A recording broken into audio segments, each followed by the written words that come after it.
नमस्ते दोस्तों, मैं मौर्य वर्षा आपके अपने YouTube चैनल पर स्वागत करती हूँ। आज हम राहुल सांकृत्यायन का संपूर्ण परिचय देखने वाले हैं। ठीक है, तो चलिए शुरू करते हैं। राहुल सांकृत्यायन का संपूर्ण परिचय, जिनका प्रारंभिक नाम था केदारनाथ पांडे जी। जन्म इनका 9 अप्रैल 1893 शनिवार के दिन अजबगढ़ जिले पंदहा उत्तर प्रदेश में हुआ है। मृत्यु इनकी 19 अप्रैल 1963 को दार्जिलिंग में हुई है, जब वे 70 वर्ष के थे। ठीक है, इनके माता पिता का नाम फूलवंती गोवर्धन पंडित। इस तरह विवाह 1904 में राम दुलारी से इन्होंने विवाह किया था। उसके पश्चात 1937 में इन्होंने दूसरा विवाह किया एलेना नामक एक रूस की महिला के साथ। इसके बाद इनके व्यक्तित्व की कुछ विशेषता इस तरह है कि बहुभाषाविद ये रहे हैं, अग्रणी विचारक रहे हैं, साम्यवादी चिंतक है, यात्राकार है और इतिहासविद है। उसके बाद तत्वान्वेषी है, युग प्रवर्तक है और साहित्यकार भी ये रहे हैं। काल इनका आधुनिक काल है। आधुनिक काल में लिखने वाले ये लेखक हैं। उपाधि इनको महापंडित की उपाधि काशी के पंडितों द्वारा दी गई थी। भाषा इनको 36 भाषाएं आती है। पाली, प्राकृत, अपभ्रंश, अरबी, फारसी, अंग्रेजी, हिंदी के अलावा भी बहुत सारी इनको भाषाओं का ज्ञान था।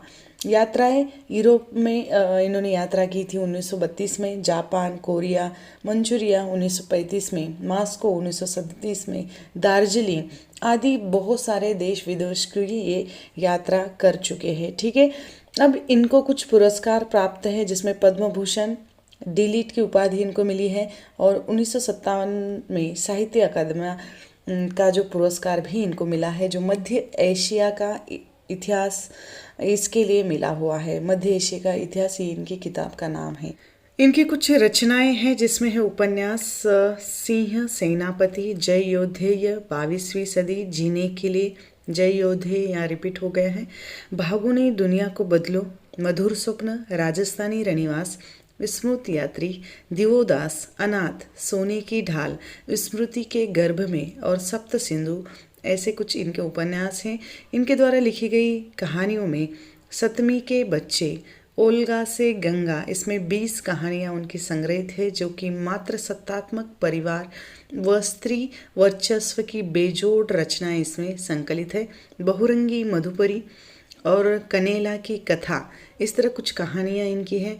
यात्रा साहित्य इनका प्रमुख रहा है, अर्थात यात्रा साहित्य पर इन्होंने बहुत कुछ लिखा है 1933 में, और प्रसिद्ध भी रहा है। ये घुमक्कड़ी प्रवृत्ति के होने के कारण इन्होंने बहुत सारे देश विदेशों की यात्रा की है, जिस कारण इन्होंने बहुत सारे यात्रा वृत्तांत भी लिखे हैं। 1933 में तिब्बत में 1.25 वर्ष, 1935 में मेरी यूरोप यात्रा, 1937 में मेरी तिब्बत यात्रा, जो हमारे नेट के पाठ्यक्रम में भी रखी गई है। 1939 में मेरी लद्दाख यात्रा, 1948 में किन्नर देश की ओर, 1949 में राहुल यात्रावली, 1949 में घुमक्कड़ शास्त्र, जो अपने सभी यात्राओं का वर्णन इन्होंने एकत्रित करके इसमें किया है, और 1952 में एशिया के दुर्गम भूखंड, उसके बाद 1952 में यात्रा के पन्ने, उसके बाद फिर 1952 में रूस में 25 मार्च और चीन में क्या देखा, चीन में केम्यून, इस तरह कुछ यात्रा वृत्तांत के इनके शीर्षक है। जीवनियाँ इन्होंने बहुत सारे विचारवंतों की जीवनियाँ लिखी है, जिसमें है बचपन की स्मृतियाँ, अतीत से वर्तमान, मेरे असहयोग के साथी जिनका मैं कृतज्ञ, कार्ल मार्क्स, लेनिन, स्टालिन, माओ चेतुंग, अकबर, महामानव बुद्ध जिनका मैं कृतज्ञ, और सिन्हल के वीर आदि इन्होंने कुछ जीवनियाँ लिखी। इनके द्वारा लिखी गई अन्य कुछ पुस्तकें इस तरह की 1946 में मेरी जीवन यात्रा नामक इन्होंने अपनी आत्मकथा लिखी। दर्शन दिग्दर्शन नामक दर्शन शास्त्र से संबंधित ये इनकी किताब आती है। मध्य एशिया का इतिहास, जिसको साहित्य अकादमी पुरस्कार भी मिला हुआ है। पुरातन निबंधावली, विश्व की रूपरेखा जो विज्ञान संबंधी है।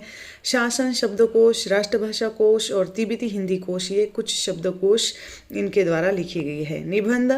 निबंध में आते हैं साम्यवाद ही क्यों, आज की समस्याएं, तुम्हारी क्षय, दिमागी गुलामी, साहित्य निबंधावली और बौद्ध संस्कृति आदि कुछ निबंध इन्होंने लिखे हुए हैं। अब इनके बारे में कुछ विशेष जानकारी इस तरह है कि 1930 में श्रीलंका जाकर इन्होंने बौद्ध धर्म की दीक्षा ग्रहण की। तभी से वे रामोदर से साधु से रामोदर साधु से ये राहुल हो गए थे और उसके बाद सांकृत गोत्र के कारण इन्होंने सांकृत्यायन ये कहलाए गए थे। यात्रा साहित्य तथा विश्व दर्शन के क्षेत्र में साहित्य की योगदान इनका बहुत रहा है। इन्होंने जेल में दर्शन दिग्दर्शन नामक पुस्तक की रचना की। ऐसा प्रश्न भी हो सकता है नीट के पाठ्यक्रम में कि या नीट की परीक्षा में दर्शन दिग्दर्शन ये यात्रा वृत्तांत या ये दर्शन शास्त्र से संबंधित या पुस्तक किसने लिखी है, तो राहुल सांकृत्याय जी ने। और मध्य एशिया का इतिहास लिखने वाले ये पहले भारतीय है।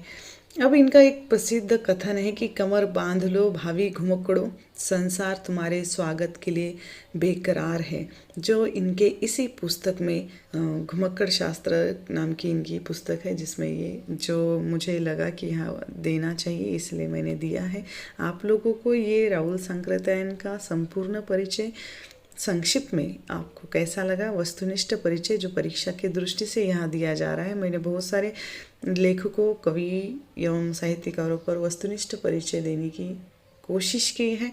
अगर आपको इसके अलावा भी किस रचनाकार के बारे में या किस कवि लेखक के बारे में आप जानना चाहते हैं, मुझे कमेंट बॉक्स में ज़रूर बताइएगा। मैं कोशिश करूँगी कि उस पर भी वीडियो बनाए जाएंगे। ठीक है, तो यहाँ पर हम रुकते हैं। जल्द मिलेंगे एक नए वीडियो में एक नए विषय के साथ। तब तक के लिए धन्यवाद।